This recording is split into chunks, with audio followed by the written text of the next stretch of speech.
दिया भी मोदी जी, पिछड़ों का वोट लेने का कुचक्र रचोगे।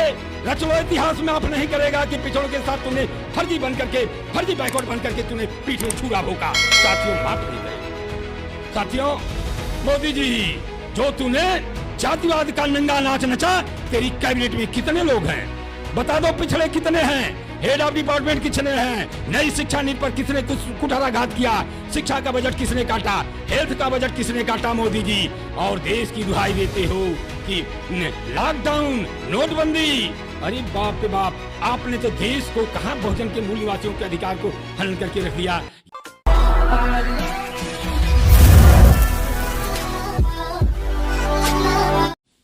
आज 13 जनवरी सन 2022 को हम लोग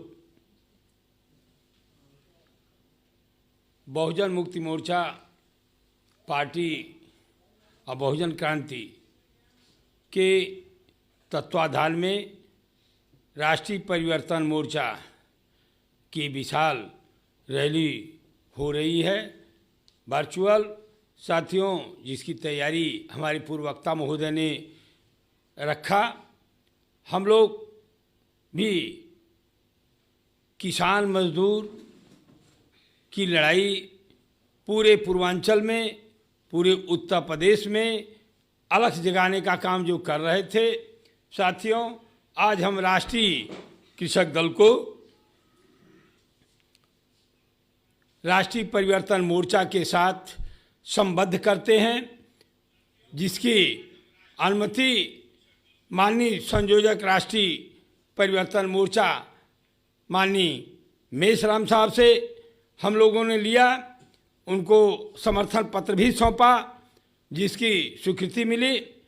अब हम लोग चाहेंगे पूरे प्रदेश में जो चुनाव हो रहे हैं, राष्ट्रीय परिवर्तन मोर्चा को हमारे राष्ट्रीय कृषक दल के जुझारू नौजवान कार्यकर्ता और बहुजन मुक्ति मोर्चा पार्टी के कार्यकर्ता और बहुजन क्रांति मोर्चा के कार्यकर्ता, तमाम संगठन और भी जो साथी जो परिवर्तन मोर्चा के जो 31 संगठन है, हम लोग सब लोग मिलकर के म्यूचुअल आपसी समझौता के तहत इस प्रदेश में गुंडा राज, जो अन्याय अत्याचार हर क्षेत्र में, सामाजिक क्षेत्र से लेकर के आर्थिक क्षेत्र से लेके राजनीतिक क्षेत्र से लेके तमाम चीज़ों पर जहाँ तक प्रकाश डालते हैं, हमारे साथी सब प्रकाश डाले हैं लोग, उस पर हम लोग विचार करने के लिए पूरा करके विचार करके हम लोग इस राष्ट्रीय परिवर्तन मोर्चा को समर्थन देने के लिए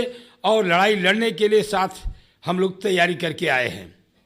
अब साथियों, मैं ये चाहूँगा कि इस राष्ट्रीय परिवर्तन मोर्चा के हमारे साथी और जिला स्तरीय महारैली जो बनारस में रखी गई थी, ये विशाल जनसभा होनी थी, जिसको कि शासन और प्रशासन ने अनुमति नहीं दिया।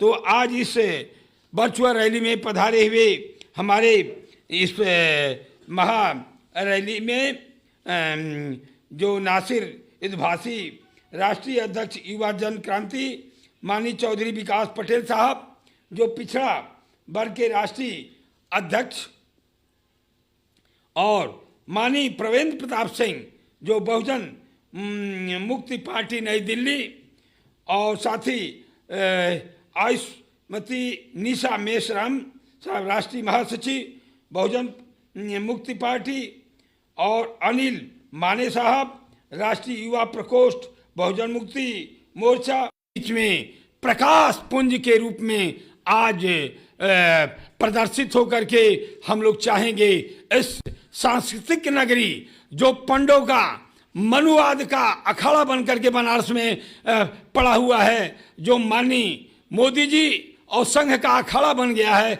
यहाँ से हम लोग शुरुआत करते हैं कि इनको उखाड़ करके हम लोग फेंक देंगे 2022 में, और 2024 में हम लोग दिल्ली पर भी कब्जा करेंगे।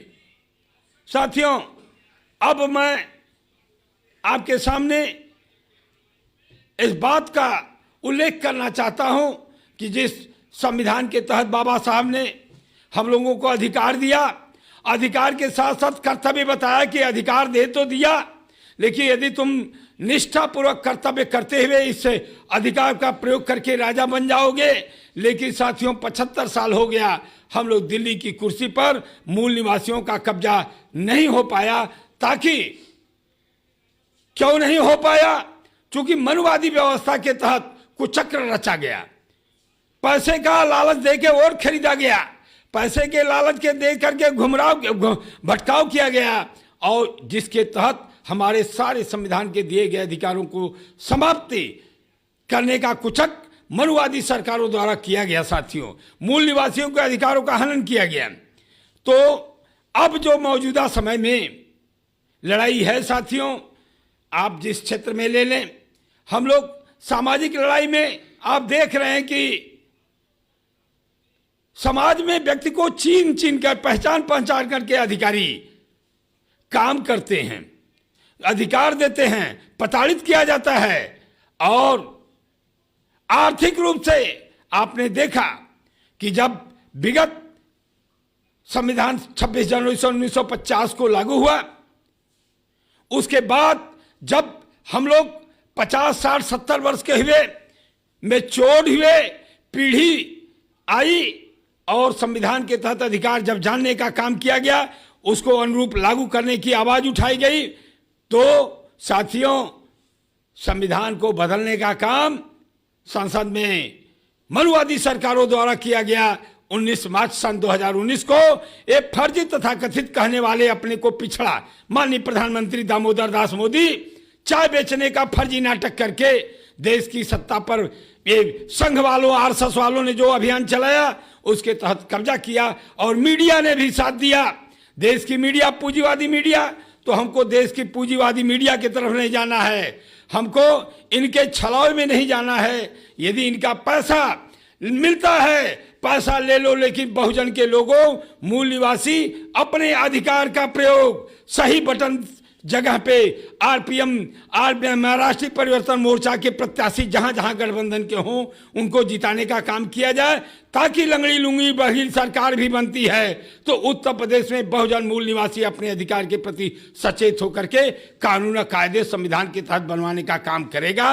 और साथियों, अब हम लोग यह बता दें कि हमारे संसद में बैठे हुए जो भी पार्लियामेंट के मेंबर SC ST के गए, बैकवर्ड सेल के गए, सबने बिकने का काम किया, सबने वहां पर उनकी गुलामी करने का काम किया। नहीं तो भारत के संविधान में बता दें 187 MP शेड्यूल ट्राइब कास्ट के जीते हुए हैं, और तो और बैकवर्ड के भी MP जीते हुए हैं। लेकिन किसी की जुबान आर्थिक आधार पर आरक्षण जोड़ा जा रहा था तो संसद में खुला नहीं। साथियों, बहुत स्पष्ट शब्दों में कह देना चाहता हूं कि जो भी हमारे Bharatiya Janata party, Samajwadi party, Bahujan Samaj party द्वारा दिए गए प्रत्याशी ये भारतीय संविधान की रक्षा नहीं कर सकते। जैसा कि 19 मार्च सन 2019 को देखा गया कि भारत के संविधान को, बाबा साहब के संविधान को मौजूदा सरकार रौंद रही थी और ये सब ताली बजा करके उसको पास कर रहे थे, खुशी मना रहे थे। साथियों, इस शर्तों के साथ मैं कहूंगा ESW जोड़ करके, अरे मोदी जी, फर्जी बैकवर्ड का जो सर्टिफिकेट 95 में लिया आपने, अब तक पिछड़ों के साथ आपने उनकी छात्रवृत्ति रोका, आपने उनको आरक्षण में जितनी आरक्षण की विडंबना की जाए उतना आपने काट के एकदम जमीन पर रख। इसके साथ साथ जो सुप्रीम कोर्ट में ESW सारा मैटर फंसा करके, साथियों, हम लोग न्यायपालिका पर भी बात रखना चाहेंगे कि न्यायपालिका में पूरे देश में नौकरी के लिए कंपटीशन होगा, पढ़ाई होगी, 25 साल 30 साल लड़के रगड़ मारेंगे। लेकिन सुप्रीम कोर्ट, हाई कोर्ट का जज बनने के लिए कोई परीक्षा नहीं देनी है, कोई परीक्षा नहीं देनी है इतने महत्वपूर्ण विभाग को। लेकिन उसमें भी स्वतंत्रता की बात कोलिजियम सिस्टम करके जितने परिवारवाद की लिस्ट निकाल लीजिए, हाई कोर्ट, सुप्रीम कोर्ट के जजों के लड़के जज और सरकारी नौकरी के तरह जितने भी देश की फैक्ट्री कंपनियां हैं उसके वकील नियुक्त होते हैं, बाद में कोलिजियम से जज बन जाते हैं। ये सिस्टम का दोष है। अरे सिस्टम, ये कहते हैं ये सिस्टम है, किसी बात को उठाइए, सिस्टम है। मोदी जी किसानों का कानून पास किया बिना बहस का, तुम लोकतंत्र की दुहाई देते हो। भारत के संविधान पर संसद में पीठ नवा करके, सर नवा करके तूने कसम खाया था, लेकिन कि देश न बिकने दूंगा, देश की मट्टी की कसम। और सबने, आप जितना कसम खाते हो जस्ट उसका उल्टा करते हो। और तो और मोदी जी, जो तूने जातिवाद का नंगा नाच नचा, तेरी कैबिनेट में कितने लोग हैं बता दो, पिछड़े कितने हैं, हेड ऑफ डिपार्टमेंट कितने हैं, नई शिक्षा नीति पर किसने कुठाराघात किया, शिक्षा का बजट किसने काटा, हेल्थ का बजट किसने काटा मोदी जी। और देश की दुहाई देते हो कि लॉकडाउन, नोटबंदी, अरे बाप रे बाप, आपने तो देश को कहां बहुजन के मूल निवासियों के अधिकार को हनन करके रख दिया। ये तो चिंता का विषय है। हमसे आगे बांग्लादेश हो गया, हमसे आगे छोटे छोटे देश आगे हैं। आपने देश का 80 करोड़ लोगों को यह प्रदर्शित करते हो कि राशन मुफ्त देते हैं। गरीबी का पैमाना तूने विश्व में अर्जित किया कि 80 करोड़ जनता मेरे यहाँ गरीब है, मैं भोजन दे रहा हूं। वह भी तो किसान पैदा करता है, मजदूर पैदा करता है। और ऐसा काला कानून पूरे देश में, तूने 3 काला कानून बिना बहस के ऐसा होगा पास किया, और बिना बहस के आपने वापस लिया, माफी मांगा, समझ नहीं पाया। अरे मोदी जी, आप शिक्षा का महत्व तो क्या जानोगे? झोला लेकर के 75 में तुमने DIR में बंद थे और घूम घूम करके बजा रहे थे बाजा, उनका क्या हुआ मोदी जी? बारे मोदी जी तुमने तो देश को बंधक कर दिया पूंजीपतियों के हवाले, कुछ चुनिंदा खजाने पूंजीपतियों के हवाले। साथियों, अब आपसे ये कहना है मोदी जी, जो प्राइवेट सेक्टर में आरक्षण नहीं है, आपने प्राधिकरण जो बना है DFCC, राष्ट्रीय राजमार्ग प्राधिकरण, ये प्राधिकरण, ग्रीन बेल्ट प्राधिकरण, तमाम जो बेल्ट बने हैं उसमें आपने तो कोई आरक्षण नहीं दिया, न कोई आरक्षण की बात किया है।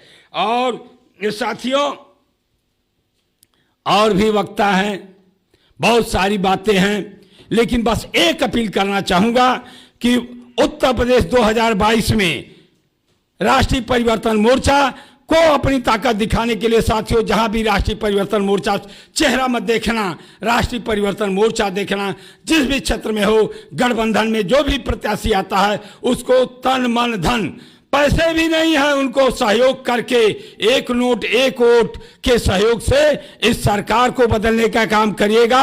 आने वाला समय दिल्ली में मोदी के स्थान पर मूल निवासियों का राज होगा। इसी के साथ मैं अपनी बात समाप्त करता हूं। जय भीम, जय मूल निवासी।